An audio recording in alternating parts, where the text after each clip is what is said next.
नमस्कार दोस्तों, स्वागत है आप सभी का इस वक्त की सभी बड़ी खबरों और मुख्य समाचार की वीडियो में। तो आइए जानते हैं कि इस वक्त की पहली बड़ी खबर क्या निकल के आ रही है।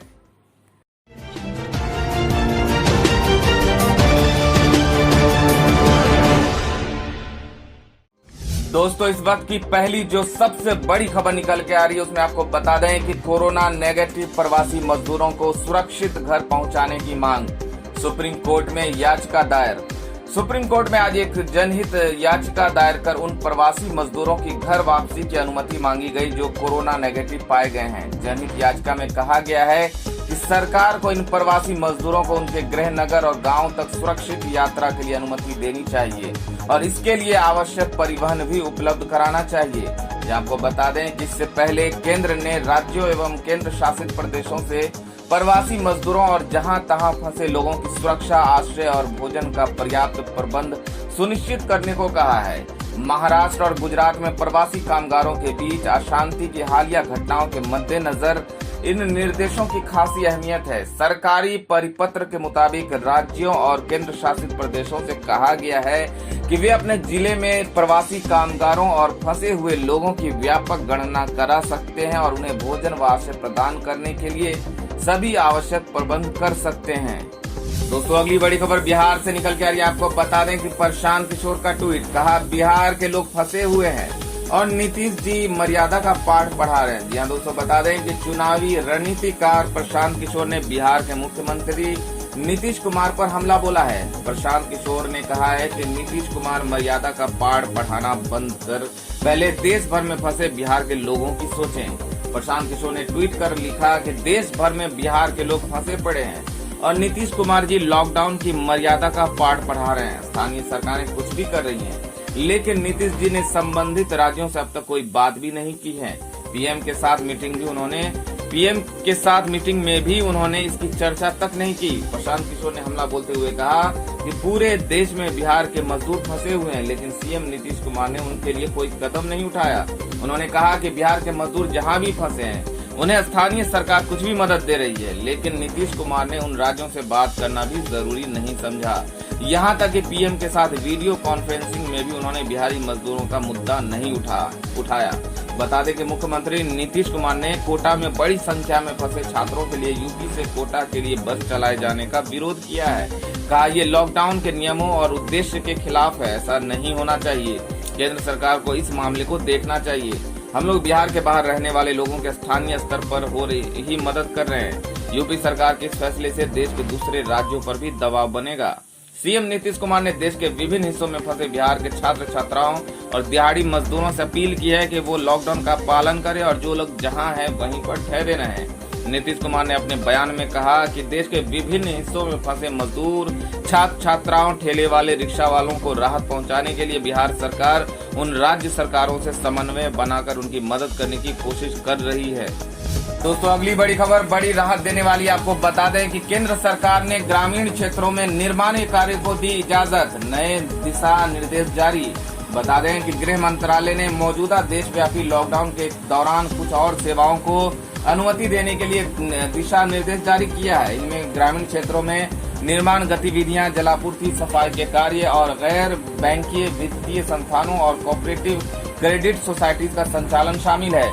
केंद्रीय गृह सचिव अजय भल्ला ने सभी राज्यों और केंद्र शासित प्रदेशों को पत्र लिखकर इस संबंध में जरूरी कदम उठाने को कहा है। आपको बता दें कि केंद्रीय गृह सचिव ने राज्यों में अनुसूचित जनजातियों और वन क्षेत्रों में वनों पर निर्भर लोगों से माइनर फॉरेस्ट और non timber forest produce product को खरीदने व अन्य व्यवस्था करने को कहा है।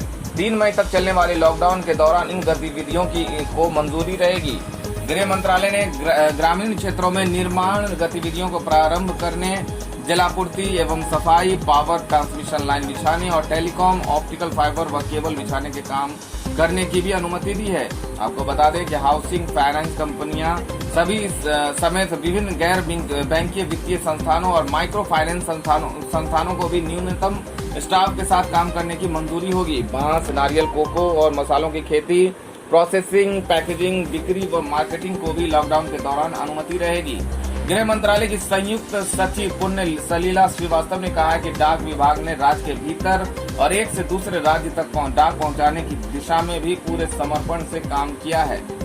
दोस्तों अगली बड़ी खबर में आपको बता दें कि राहुल गांधी ने कांग्रेस शासित राज्यों की तारीफ, बोले कोरोना महामारी से कर रहे हैं डट कर मुकाबला। दोस्तों बता दें कि कांग्रेस के पूर्व अध्यक्ष और वायनाड से सांसद राहुल गांधी ने कोरोना वायरस महामारी के खिलाफ लड़ने के लिए कांग्रेस शासित राज्यों की तारीफ की है। उन्होंने तारीफ करते हुए कहा कि इन राज्यों ने जहां चाह वहां राह वाली कहावत को सही चरितार्थ कर दिखाया है।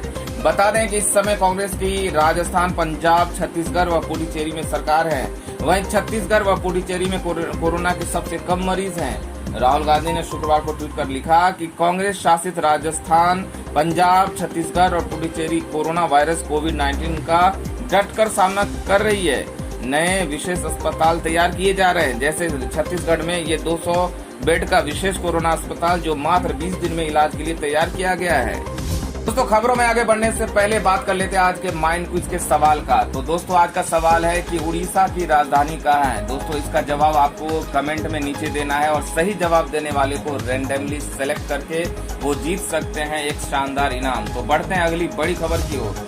दोस्तों अगली बड़ी खबर में आपको बता दें कि मौलाना साद ने जारी किया ऑडियो, मोदी सरकार पर निशाना साधते हुए कही ये बात।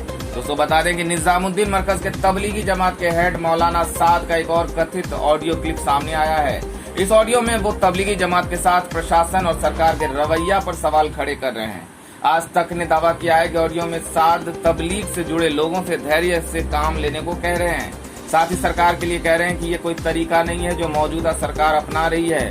आपको बता दें कि एक परेशानी इंसान के अंदर होती है और एक बाहर, दोनों में ही धैर्य अहम है। वहीं सरकार को लेकर उन्होंने कहा कि सरकार का काम होता है कि वो अपने लोगों को आगे लाने के लिए प्रोत्साहित करे, लेकिन वे मुकाबले की बात कर रहे हैं। इससे तो दूरियां ही बढ़ेंगी। सरकार लोगों के अधिकारों को दबा रही है, ये तरीका ठीक नहीं है।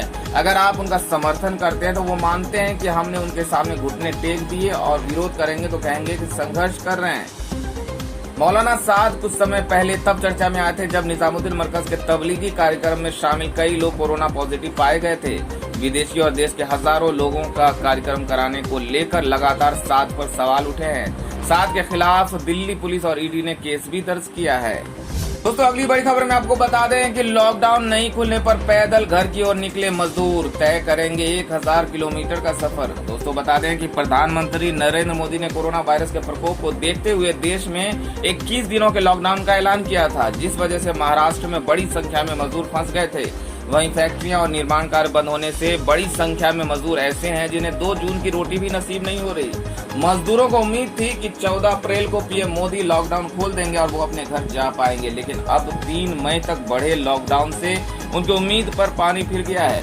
ऐसे में एक बार फिर पैदल ही मजदूर अपने घर की ओर रुख कर रहे हैं। इन दिनों कुछ मजदूर नासिक और नागपुर से मध्य प्रदेश की ओर जाते देखे जा सकते हैं। इन्हीं में से एक महिला ने बताया कि लॉकडाउन की वजह से वो नागपुर में अपने परिवार के साथ फंस गई थी। उन्हें उम्मीद थी कि 14 अप्रैल के बाद बसों का संचालन शुरू हो जाएगा, लेकिन ऐसा नहीं हुआ। अब वो अपने पति और 1 साल का बच्चा साइकिल से घर के लिए निकल पड़े हैं। वहीं पैदल घर के लिए निकले दूसरे मजदूर ने बताया कि लॉकडाउन नहीं खुलने की वजह से वो नासिक से अपने घर सतना के लिए पैदल निकला है। उसे 1000 किलोमीटर की दूरी तय करनी है। 5 दिन पहले उसने पैदल सफर शुरू किया था, अभी उसे 6 दिन और लगेंगे। दोस्तों अगली बड़ी खबर महाराष्ट्र से आ रही है। आपको बता दें कि लॉकडाउन के बीच महाराष्ट्र सरकार का बड़ा फैसला, किराएदारों को मिली बड़ी राहत। दोस्तों बता दें कि महाराष्ट्र सरकार ने शुक्रवार को एक अहम आदेश देते हुए कहा कि 3 महीने तक राज्य में मकान मालिक किराएदारों से किराया न ले। मकान मालिक 3 महीने के लिए किराया लेना टाल दे। मुख्यमंत्री कार्यालय की ओर से दी गई जानकारी के मुताबिक राज्य आवास विभाग ने मकान मालिकों को कम से कम 3 महीने के लिए किराया नहीं वसूलने का निर्देश जारी किया है। इस दौरान किसी भी किराएदार को किराया नहीं देने के कारण घर से बेदखल नहीं किया जा सकता। महाराष्ट्र सरकार की ओर से जारी आदेश में कहा गया है कि लॉकडाउन के बाद कामकाज बंद है। ऐसी स्थिति में किसी किराएदार के लिए किराया दे पाना मुश्किल होगा। इसी को देखते हुए सरकार ने मकान मालिकों को फिलहाल किराया न लेने और इसे कम से कम 3 महीने आगे बढ़ाने के लिए कहा है। आपको बता दें कि इस दौरान किसी को घर खाली कराने को भी नहीं कहा जा सकता। महाराष्ट्र देश का सबसे कोरोना प्रभावित राज्य है। महाराष्ट्र में अब तक इस महामारी से पीड़ितों की संख्या 3205 हो गई है। महाराष्ट्र में कोरोना वायरस से सर्वाधिक 194 लोगों की मौत हुई है। दोस्तों अगली बड़ी खबर में आपको बता दें कि देश की सबसे बड़ी सॉफ्टवेयर कंपनी का ऐलान, न होगी छटनी न बढ़ेगा सैलरी। दोस्तों बता दें कि कोरोना वायरस की वजह से देश में प्राइवेट सेक्टर बुरी तरह प्रभावित हुआ है। आशंका जताई जा रही है कि आने वाले वक्त में लाखों लोगों की नौकरियां खतरे में पड़ेंगी। वहीं इस आर्थिक मंदी के दौर में देश के सबसे बड़ी software company Tata consultancy services यानी TCS ने अपने कर्मचारियों के लिए बड़ा ऐलान किया है, जिसके मुताबिक इस साल किसी भी कर्मचारी को मंदी की वजह से नहीं निकाला जाएगा। दोस्तों बता दें कि TCS के वरिष्ठ अधिकारियों के मुताबिक कंपनी में अभी 4.5 लाख कर्मचारी काम कर रहे हैं। कोरोना वायरस की वजह से आई मंदी के दौर में TCS किसी भी कर्मचारी को नहीं निकालेगी। वहीं जिन 40,000 लोगों को नियुक्ति पत्र दिया गया है उन्हें भी नौकरी दी जाएगी। वहीं कंपनी ने एक और बात साफ कर दी है कि इस साल किसी के भी वेतन में बढ़ोतरी नहीं की जाएगी। कंपनी के छटनी न करने के ऐलान के बाद कर्मचारियों ने राहत की सांस ली है। तो अगली बड़ी खबर बिहार से आ रही है, जहां बता दें कि बिहार में 35 साल के व्यक्ति की कोरोना से हुई मौत। अब तक 2 लोगों की जा चुकी है जान। बता दें कि बिहार में दिन प्रतिदिन कोरोना संक्रमण का असर बढ़ता ही जा रहा है। ताजा मामला पटना एम्स का है, जहां कोरोना से संक्रमित मरीज की मौत हो गई है। शख्स की मौत के साथ ही बिहार में कोरोना से मरने वालों की संख्या 2 हो गई है। जानकारी के मुताबिक मरीज वैशाली जिले का रहने वाला था, वो पटना के एम्स में भर्ती था। बिहार में फिलहाल कोरोना के मरीजों की संख्या 83 है। 35 वर्षीय मरीज को इलाज के लिए पटना के एम्स में भर्ती कराया गया था। प्राप्त जानकारी के अनुसार कोरोना के साथ साथ मल्टीपल ऑर्गन फेल होने के कारण ही उसकी मौत हुई। पटना एम्स में आने से पहले मरीज ने बाईपास और खुसरूपुर के अस्पताल में भी जांच कराई थी। तो दोस्तों आप लोगों को क्या लगता है कि बिहार जैसे राज्य जहां कोरोना का संक्रमण दिन प्रतिदिन बढ़ता जा रहा है, इसके लिए कौन जिम्मेदार है? आम जनता जिम्मेदार है या प्रशासन जिम्मेदार है? आप अपने सुझाव और राय हमें कमेंट करके जरूर बताएं। तो बढ़ते हैं अगली बड़ी खबर की ओर।